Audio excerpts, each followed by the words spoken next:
All right, welcome back to the throne room. Oh, boys, ladies and gentlemen, gather round. The show's one day late, but we're going to keep rolling with it. I had a lot of stuff that I had to get done late last night. Had to prepare for some presentations and a chemistry test, so it's a day late, but we are still out here. Don't think I forgot about you, because so many good things happened in the world of football, in the world of sports this week. So many good things. I guess that's debatable. We'll get into it. Why not? Currently finished the rest of my homework. It's a little past midnight.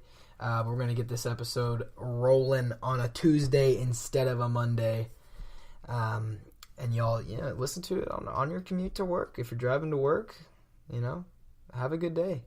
Or if you're driving home from work, have a good night. Wherever you're at, if you're eating lunch, enjoy your lunch, dude, because we're going to go through the upcoming matchups for the rest of college football. And also we're going to recap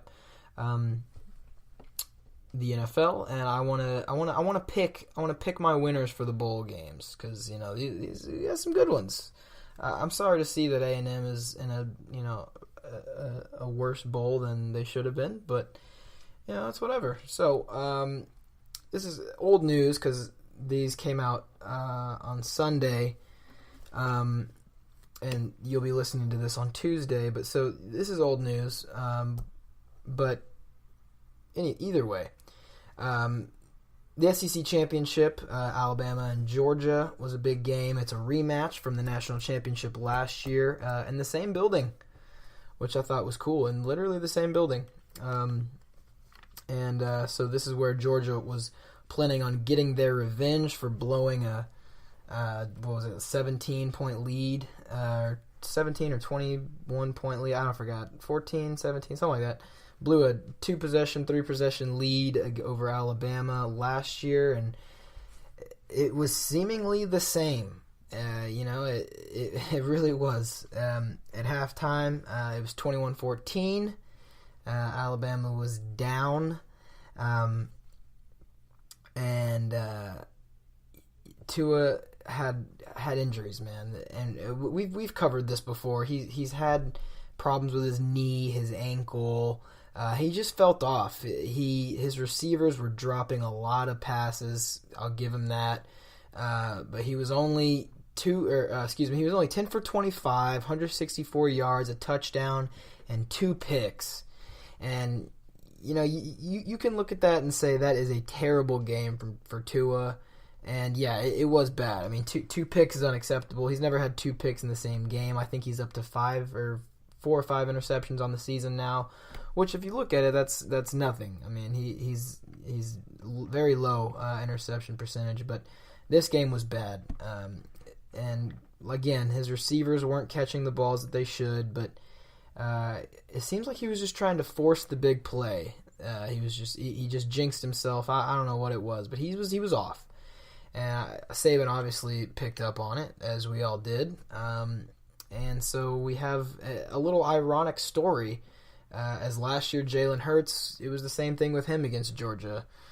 He was off, just bad connections. There was no chemistry between him and the receivers. There was no motion going on. So he gets benched, and then this freshman comes in, and then national champions. All right, Tua is history, and now it's switched this year.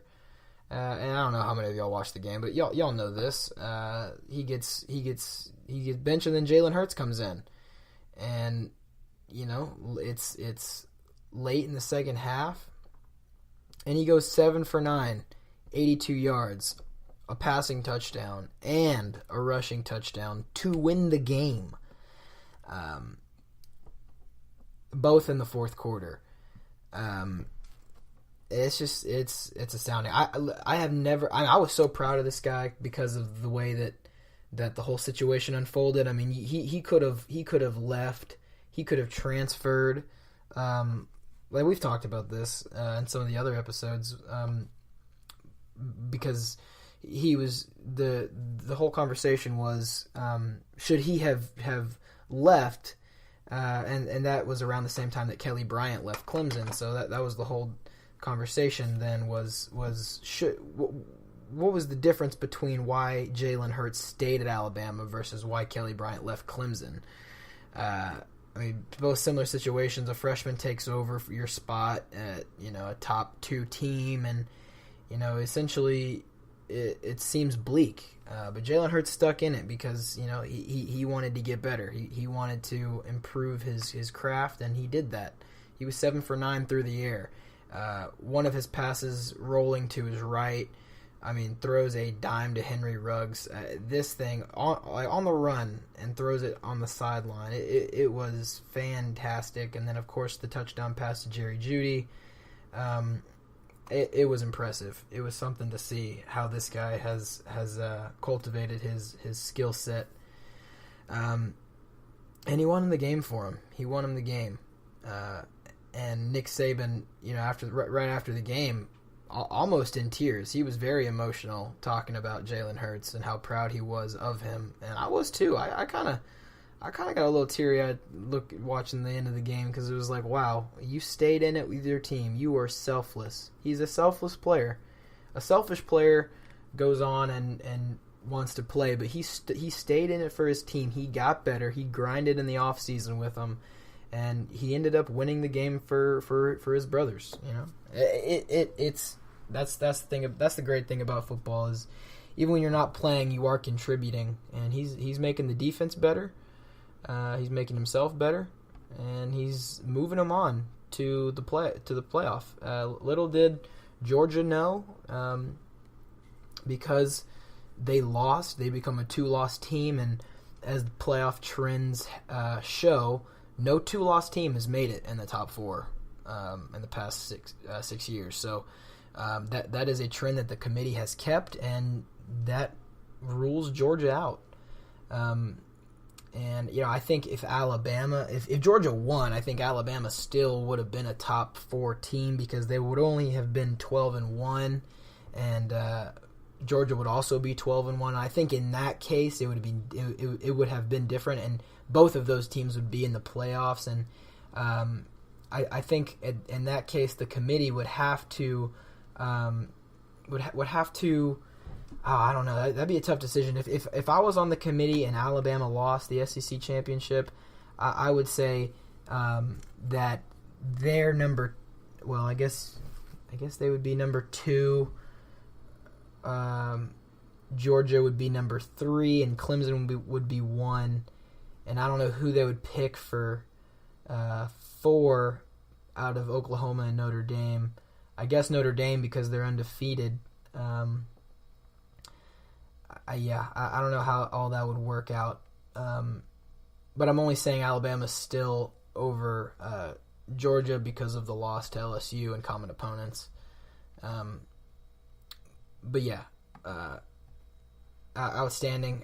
We saw 2 touchdowns from Joshua Jacobs, which I was happy to see. He's a beast, man. He is a beast. Damian Harris, I wish we would have seen more of him in this game, but 9 carries, 52 yards is 5-point average. You can't argue with that. Najee Harris is a freak of nature. And Tua had negative 21 yards, so that's just because of sacks and stuff. Jalen Waddle, he's kind of come out of the shadows this year as a true freshman, from returning punts and kicks to being a starting receiver. 113 yards and 1 touchdown. Henry Ruggs had 49 yards. Irv Smith, 35. Devonta Smith, 26. We didn't really see a lot of him too much. Jerry Jeudy with the touchdown, though. But I'll tell you, that was a good game. That'll be a classic for a while, just because of the Jalen Tua story. And Jalen just got off of knee surgery as well, and I think Tua has that same problem, so he'll have to go through that same operation. So hopefully both of them are ready to play by the time that they play Oklahoma.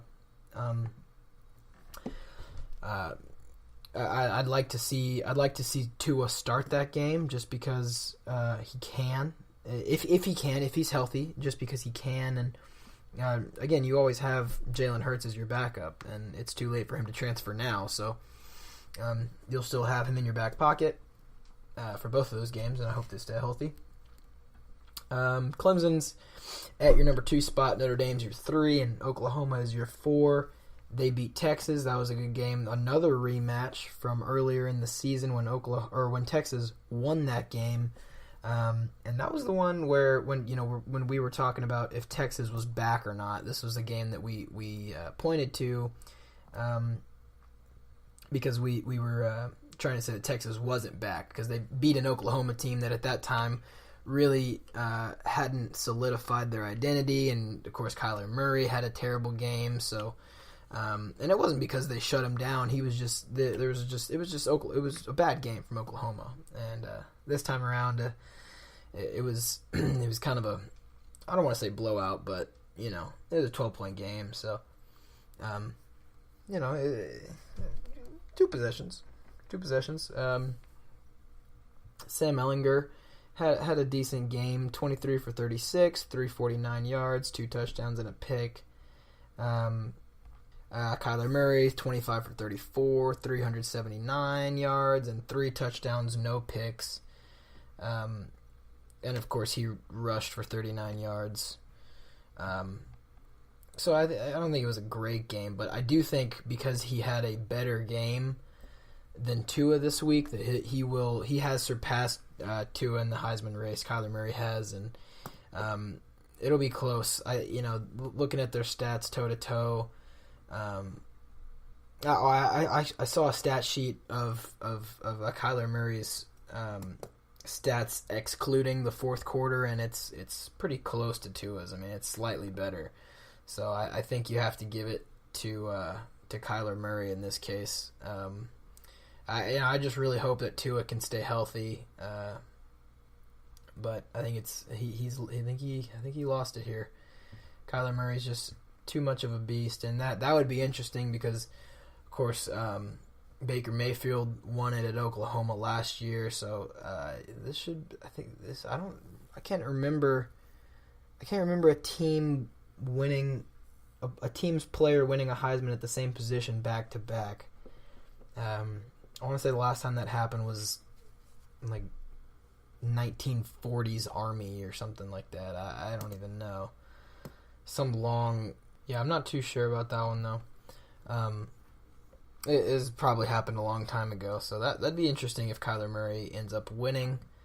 I think you also got to look at the history of Tua, because he hasn't started any games at all, and of course Kyler Murray did a little bit at Texas A&M. I wish he would have stayed at A&M, honestly. But big credit to... Well, I think if he stayed at A&M with Jimbo Fisher, we would be unstoppable.